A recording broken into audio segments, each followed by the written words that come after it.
So guys, welcome you all in the next video of chemistry for class 10th। तो पिछले video में हमने कुछ क्वेश्चंस आपको कराया था। हमने आपसे ये भी कहा था कि नेक्स्ट वीडियो हमारा सीबीएसई के कुछ पिछले एग्जाम्स में जो इम्पोर्टेंट क्वेश्चंस आपके फर्स्ट चैप्टर से थे उन क्वेश्चंस को हम करने वाले। तो चलिए देखते हैं कुछ क्वेश्चंस को हम आज। सबसे फर्स्ट क्वेश्चन जो है आपका सीबीएसई 2011 में जो क्वेश्चन आया हुआ था, write a balanced equation for a chemical reaction that can be characterized as precipitation. यानी कि एक बैलेंस्ड इक्वेशन लिखना है एक केमिकल रिएक्शन के लिए that can be characterized as precipitation. Precipitation के मतलब जो ऐसा रिएक्शन जिसमें कुछ ना कुछ प्रेसिपिटेट बन रहा हो, ठीक है, एक ऐसा रिएक्शन जिसमें कुछ ना कुछ प्रेसिपिटेट का फॉर्मेशन हो रहा हो। तो ऐसे में हम लोग एक किए हुए थे, आपको याद होगा BaCl2 प्लस Na2SO4 वाला रिएक्शन हमने करा था। बेरियम क्लोराइड और सोडियम सल्फेट वाला रिएक्शन हमने करा था, जिसमें बनता क्या है, BaSO4 बनता है, ठीक है, जिसमें किस चीज का फॉर्मेशन होता है, BaSO4 और NaCl का फॉर्मेशन होता है। बेरियम क्लोराइड और सोडियम सल्फेट को जब रिएक्ट कराया जाता है तो बेरियम सल्फेट और सोडियम क्लोराइड, जिसमें जो बेरियम सल्फेट जो होता है इसका वाइट प्रेसिपिटेट बन जाता है। बेरियम सल्फेट का वाइट प्रेसिपिटेट का फॉर्मेशन होता है। बेरियम क्लोराइड और सोडियम सल्फेट जब रिएक्ट करता है तो बेरियम सल्फेट वाइट प्रेसिपिटेट के रूप में NaCl से अलग हो जाता है। अब इसमें आप लोगों को करना क्या है, पहले तो इसे इंफॉर्मेटिव बनाने के लिए एक्वस हो जाएगा, ठीक है, ये सॉलिड हो जाएगा और NaCl भी एक्वस फॉर्म में होगा। अब आपको इसे करना है बैलेंस करना है तो बेरियम क्या है, कितना है, एक है दोनों तरफ, काम बन जाएगा हमारा, उससे एक से चल जाएगा। क्लोरीन एक है दोनों तरफ, सही है, लेकिन सोडियम 2 है यहाँ पे, यानी कि यहाँ पे भी सोडियम को हमें कितना करना होगा, 2 करेंगे तो क्लोरीन भी 2 हो गया, यानी कि यहाँ पे भी ऑलरेडी क्लोरीन 2 था तो 2 क्लोरीन, ठीक है। सल्फर 1 है, ऑक्सीजन 4 है, यानी कि ये हमारा इक्वेशन बैलेंस्ड हो गया। यानी कि हमने फर्स्ट इक्वेशन यानी कि एक बैलेंस्ड इक्वेशन हमको लिखना था जिसमें प्रेसिपिटेट का फॉर्मेशन होता है। इसमें हम लोग लेड नाइट्रेट और पोटेशियम आयोडाइड वाला भी पढ़ा था हमने, PbNO3 ट्वाइस और प्लस पोटेशियम आयोडाइड वाला भी हमने पढ़ा था, ठीक है, कि पोटेशियम नाइट्रेट KNO3 बन जाता है और ये क्या हो जाता है, लेड आयोडाइड और पोटेशियम नाइट्रेट का फॉर्मेशन होता है, ठीक है। तो वहां भी येलो प्रेसिपिटेट के रूप में लेड नाइट्रेट क्या हो जाता है, लेड आयोडाइड क्या हो जाता है, अलग हो जाता है। तो इस तरह से प्रेसिपिटेशन वाला हमको एक एग्जांपल देना था, हमने दे दिया। चलिए नेक्स्ट क्वेश्चन आपको दिखाते हैं। ये सारे क्वेश्चंस जो है सीबीएसई के इंपॉर्टेंट क्वेश्चंस हैं जो एग्जाम्स में ऑलरेडी आ चुके हैं और इस तरह के क्वेश्चंस पूछा जाता है। क्वेश्चन नंबर 2 कह रहा है barium chloride reacts with aluminium sulphate. यानी कि बेरियम क्लोराइड की बात हो रही है, barium chloride reacts with aluminium sulphate. Aluminium sulphate का क्या होता है, Al2SO4 थ्राइस। कह रहा है barium chloride reacts with aluminium sulphate to give aluminium chloride and a precipitate of barium sulphate. Barium sulphate का प्रेसिपिटेट बन जाता है और एल्यूमिनियम क्लोराइड जो होता है उसका फॉर्मेशन होता है। यानी कि जब बेरियम क्लोराइड को एल्यूमिनियम सल्फेट के साथ रिएक्ट कराते हैं तो बेरियम सल्फेट बनता है और AlCl3 बनता है, ठीक है। तो कह रहा है translate the above statement into chemical, यानी कि जो अबव स्टेटमेंट इसका था, barium chloride reacts with aluminium sulphate to give aluminium chloride and precipitate of barium sulphate, उसका हमें सिंबल इक्वेशन लिखना था। तो पहला काम हमने ऐसे ही कर दिया। State 2 types in which this reaction can be classified. 2 तरीके बताएं जिसके बेसिस पे ये रिएक्शन बना है। ये प्रेसिपिटेट के फॉर्म में क्या हो गया है, BaSO4, यानी कि बेरियम सल्फेट जो है व्हाइट प्रेसिपिटेट के फॉर्म में अलग हो गया है। इसको ले लेते हैं, ठीक है। तो दूसरा नंबर क्वेश्चन क्या कह रहा है आपसे, कह रहा है कि ये जो रिएक्शन हुआ इस रिएक्शन में मतलब ये किस तरह का रिएक्शन है। 2 तरह का रिएक्शन इसमें देखने को हमको मिल रहा है। क्या क्या मिल रहा है, बेरियम और एल्यूमिनियम, का डिस्प्लेसमेंट हो रहा है, यानी कि डबल डिस्प्लेसमेंट, और दूसरा प्रेसिपिटेट का फॉर्मेशन हो रहा है, तो प्रेसिपिटेशन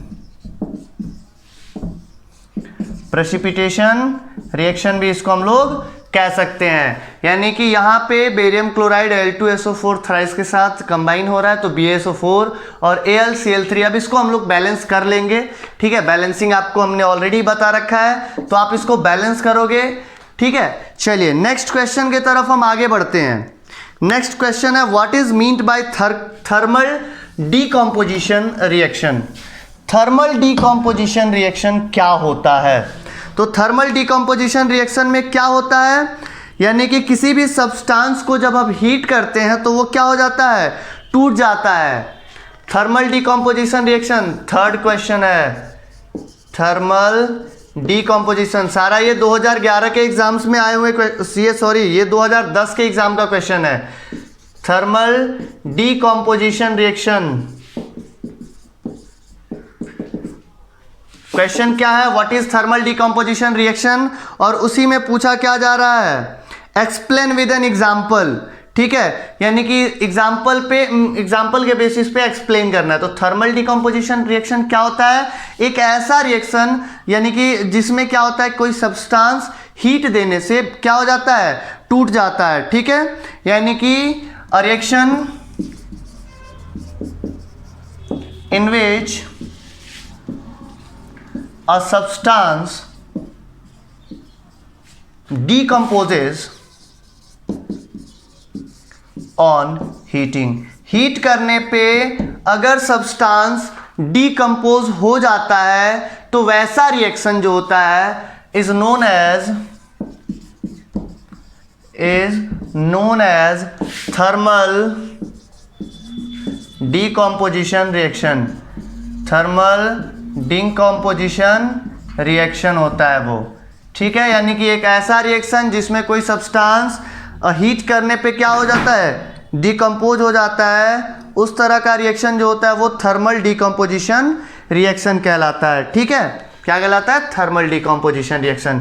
कैल्शियम कार्बोनेट CaCO3 जो होता है, CaCO3 जो होता है, जो सॉलिड फॉर्म में होता है, टूट के कैल्शियम ऑक्साइड और कार्बन डाइऑक्साइड का फॉर्मेशन करता है।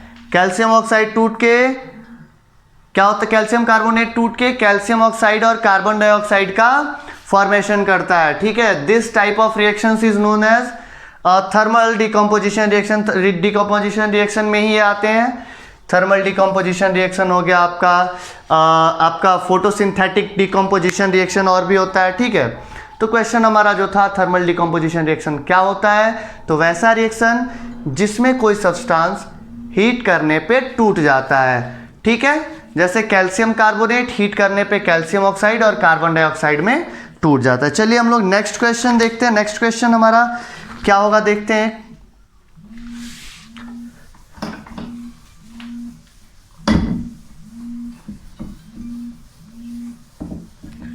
चलिए नेक्स्ट क्वेश्चन हमारा है, कैन कॉम्बिनेशन रिएक्शन। इसमें आपके 3 क्वेश्चन है। Can combination reaction be oxidation reaction. Can combination reaction be oxidation reaction. Combination reaction oxidation reaction हो सकता है। दूसरा क्वेश्चन आपका क्या है, how will you test whether the gas involve in a reaction is hydrogen. How will you test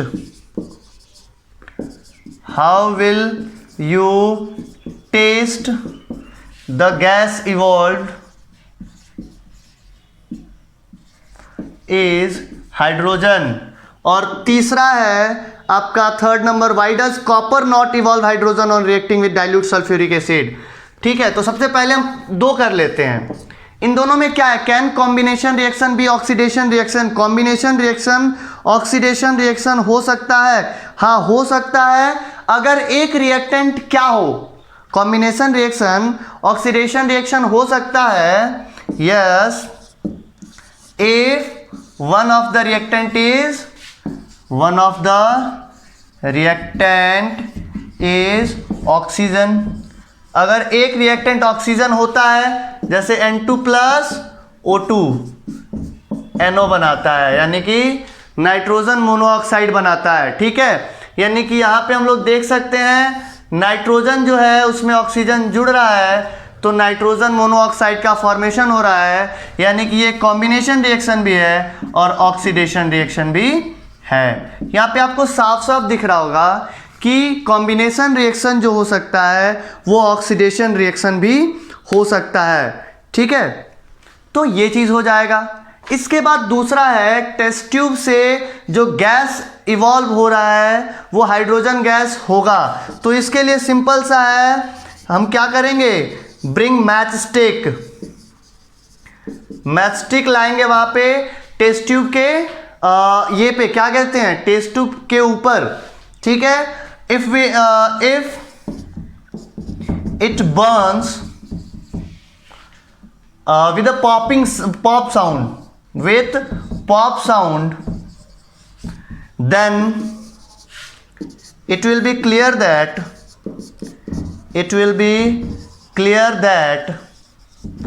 the gas evolved is hydrogen. क्योंकि हमको अच्छी तरह से पता है कि हाइड्रोजन गैस जो होता है हाईली फ्लेमेबल होता है, बहुत तेजी से आग पकड़ता है। तो जब भी हम मैच स्टिक लाते हैं उस टेस्ट ट्यूब के हेड पे तो क्या करता है, एक पॉप साउंड आता है। ठीक है, और क्या कर देता है, गैस मतलब पॉप साउंड आके और तेजी से जलता है। इससे पता चल जाता है कि वहां कौन सा गैस था, किस गैस का इवोल्यूशन हुआ है, हाइड्रोजन गैस का इवोल्यूशन हुआ है। एंड द थर्ड क्वेश्चन जो कि इसी में आपका थर्ड क्वेश्चन था, देखते हैं थर्ड क्वेश्चन क्या है।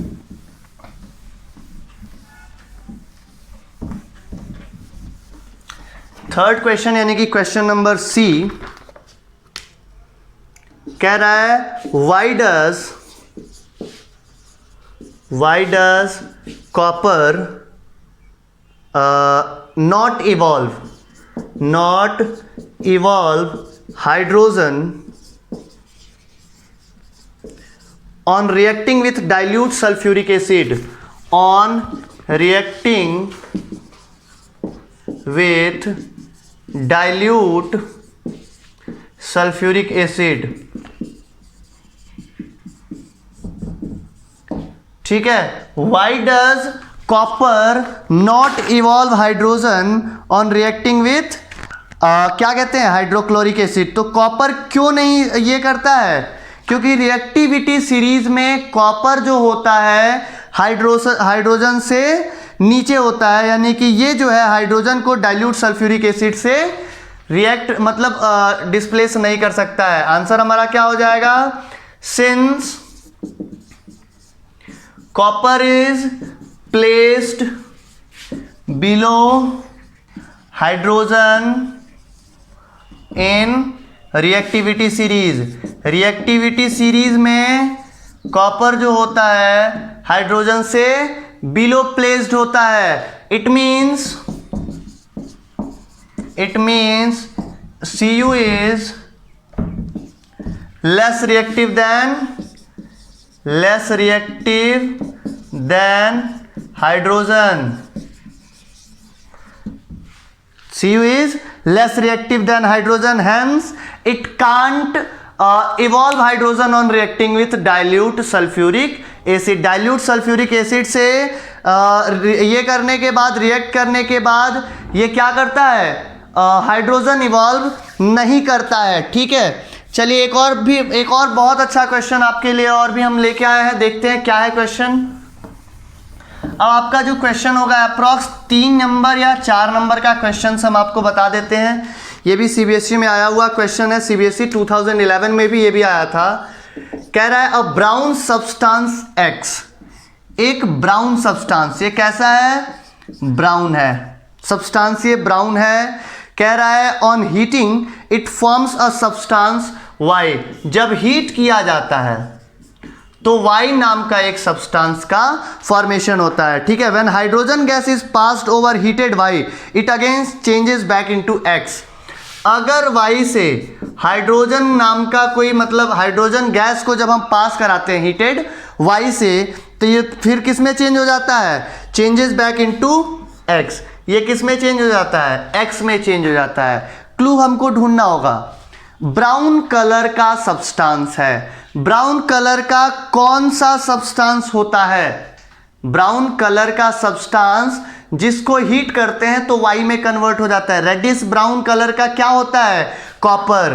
क्वेश्चन आपका पूछा गया है, name the substance X and Y, name the substance X and Y। तो क्या होगा हमारा आंसर, सब्सटेंस X जो हो जाएगा वो क्या हो जाएगा, कॉपर हो जाएगा। Substance X is copper and Y is copper oxide CuO।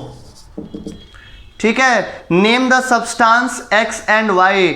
X को जो ब्राउन कलर का है, तो ऐसे ही क्लू हमको मिला, ब्राउन कलर का कॉपर होता है, कॉपर को हीट किया इट मीन्स उसको ऑक्सीजन भी मिला और वहां से वो कॉपर ऑक्साइड बना देता है।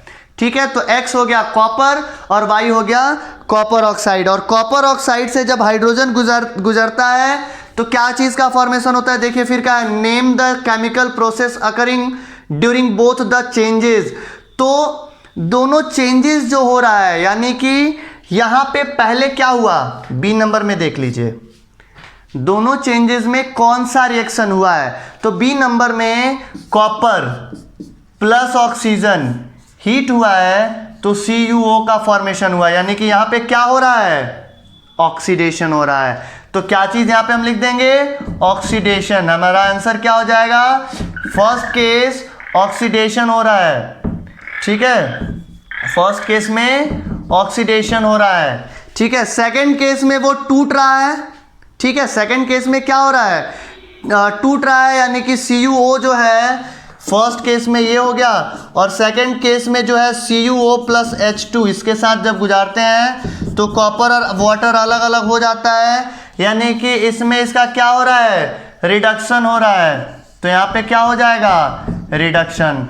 फर्स्ट केस में ऑक्सीडेशन और सेकंड केस में CuO अलग हो जाता है ऑक्सीजन कॉपर से, तो यहाँ पे सेकंड केस में क्या हुआ, ऑक्सीडेशन हुआ, रिडक्शन हुआ। Write the chemical equations. C number में केवल आपको, बी नंबर में आपको केवल ऑक्सीडेशन और रिडक्शन बताना है कि फर्स्ट केस में ऑक्सीडेशन हुआ और सेकंड केस में रिडक्शन। लेकिन हमको उसके लिए क्या पता करना चाहिए, हमको उसके लिए उसका रिएक्शन पता होना चाहिए और थर्ड केस में वो रिएक्शन भी पूछा गया है, तो थर्ड केस में हम लोग रिएक्शन बता देंगे। तो इस तरह से हमारा जो इंपॉर्टेंट क्वेश्चंस था, इंपॉर्टेंट क्वेश्चंस में हमने ये भी करा दिया। ठीक है, एक और बहुत अच्छा सा क्वेश्चन है, लास्ट क्वेश्चन आपको आज बता देते हैं जो कि इंपॉर्टेंट क्वेश्चंस है, इंपॉर्टेंट क्वेश्चंस में था। तो नेक्स्ट जो हमारा वीडियो होगा सेकंड चैप्टर के लिए होगा। ठीक है, यानी कि हमारा जो नेक्स्ट वीडियो होगा एसिड बेस एंड साल्ट पे होगा। ठीक है, चलिए लास्ट क्वेश्चन, यानी कि आज के लिए इसका इस चैप्टर का हम लोग लास्ट क्वेश्चन देखते हैं। Right a balanced chemical equation for the process of photosynthesis. किसके लिए, फोटोसिंथेसिस जो प्रोसेस है उसके लिए हमको लिखना है balanced chemical equation and the condition of reaction giving physical states of all the substances. Condition भी लिखना है, यानी कि इसके लिए बैलेंस लिखना है। तो सबसे पहले क्या होता है, जब भी फोटोसिंथेसिस का प्रोसेस होता है तो हम लोग क्या देखते हैं कि प्लांट्स जो है कार्बन डाइऑक्साइड हमारे एटमॉस्फेयर से एब्जॉर्ब करते हैं और क्या होता है उसके साथ, रूट हेयर से, रूट से वो वाटर और मिनरल्स को एब्जॉर्ब करते हैं और उसके बाद क्या चीज़ का फॉर्मेशन होता है, ग्लूकोज का फॉर्मेशन होता है, C6H12O6 का फॉर्मेशन होता है और ऑक्सीजन गैस क्या हो जाता है, रिलीज हो जाता है। इस प्रोसेस में कार्बन डाइऑक्साइड गैसियस फॉर्म में एब्जॉर्ब होता है, वाटर जो होता है लिक्विड फॉर्म में एब्जॉर्ब होता है। ठीक है, सॉलिड फॉर्म में फूड का ये हुआ और मतलब जो ग्लूकोज है उसका, और गैसियस फॉर्म में ऑक्सीजन रिलीज हो जाता है। ठीक है, और किसके प्रेजेंस में ये भी पूछा जा रहा है, तो क्लोरोफिल और सनलाइट। सनलाइट क्लोरोफिल के प्रेजेंस में, यानी कि अगर क्लोरोफिल है तभी वो सन के लाइट से एनर्जी को ट्रैप कर सकता है। ठीक है, यानी कि क्वेश्चन आपका सीधा सीधा था कि व्हाट इज द प्रोसेस, मतलब फोटोसिंथेसिस के प्रोसेस को केमिकल इक्वेशन में आप क्या कर सकते हैं, बना के दिखाइए। तो हमने क्या किया कि हमको पता है when plants get carbon dioxide and water, तो एटमॉस्फेयर से कार्बन डाइऑक्साइड ले लेते हैं, मिट्टी से यानी कि सॉइल से वो वाटर और मिनरल्स लेते हैं। जब वो कंबाइन होते हैं तो in the presence of sunlight, और सनलाइट कैसे ट्रैप करता है, वो क्लोरोफिल होता है लीव्स में, तो उससे जो है सनलाइट ट्रैप करते हैं और तब ग्लूकोज का फॉर्मेशन होता है। और उस प्रोसेस में यानी कि in the process of photosynthesis oxygen gas is released. तो ऐसा चीज होता है यहाँ पे। तो चलिए अब इसको हम लोग कर लेते हैं बैलेंस। कार्बन हमारे पास 1 है, यहाँ पे कार्बन हमारे पास 6 है, तो 6 कार्बन के लिए यहाँ पे हमें क्या करना होगा, 6 से मल्टीप्लाई। 6 2 12, 12 और 1 13, यहाँ पे ऑक्सीजन हमको दिख रहा है। 6 2 12 और 1 13, लेकिन अभी रहने दीजिए, ऑक्सीजन करेंगे तो गड़बड़ होगा, क्योंकि हाइड्रोजन देखिए यहाँ पे 2 है, यहाँ पे 12 है, तो 6 हाइड्रोजन भी हमारा होना चाहिए। सॉरी 6 2 12, इधर भी हाइड्रोजन हमारा होना चाहिए, तो हाइड्रोजन भी 6 2 12 हो गया। ऑक्सीजन देखें यहाँ पे 2 है, 6 2 12, 12 और 6 कितना है, 18, और यहाँ पे ऑक्सीजन 6 और 2 8 है। लेकिन अगर हम यहाँ पे भी 6 से मल्टीप्लाई कर देते हैं तो 6 2 12, 12 और 6 18, यानी कि this is the balanced chemical equation for the process of photosynthesis in plants. तो आज हमारा केमिकल रिएक्शन एंड इक्वेशंस जो फर्स्ट चैप्टर है केमिस्ट्री का, उसका लास्ट वीडियो था ये। अब जितना भी वीडियोस आपको पिछला, अगर आप फर्स्ट वीडियो देख रहे हैं तो आप चैनल पे जाके पिछले सारे वीडियोस को देख लें, आपको ये सारी चीज़ें बहुत अच्छी तरह से क्लियर हो जाएंगी। अगर आप चैनल पे नए हैं तो चैनल को सब्सक्राइब करिए, वीडियो को लाइक करिए, बहुत सारा शेयर करिए और ऐसे ही हमारे साथ बने रहिए, क्योंकि हम आगे भी आपके लिए बहुत अच्छी अच्छी चीज़ें लेके आएंगे। 10th के लिए, 11th के लिए, 9th के लिए, 9th 10th 11th CBSE के सारे सब्जेक्ट के वीडियोस आपको हमारे चैनल पे मिल जाएंगे। आप हमारे चैनल पे जाएं, जो सब्जेक्ट चाहिए आपको हर सब्जेक्ट के वीडियो हमारे चैनल पे मिलेंगे और बहुत सारा प्यार आपके तरफ से हम पाने की आशा रखते हैं। तो आप इसी तरह से अपना प्यार हमारे साथ बनाए रखें और प्लीज़ चैनल को सब्सक्राइब करें, शेयर करें, वीडियो को लाइक करें। Thank you.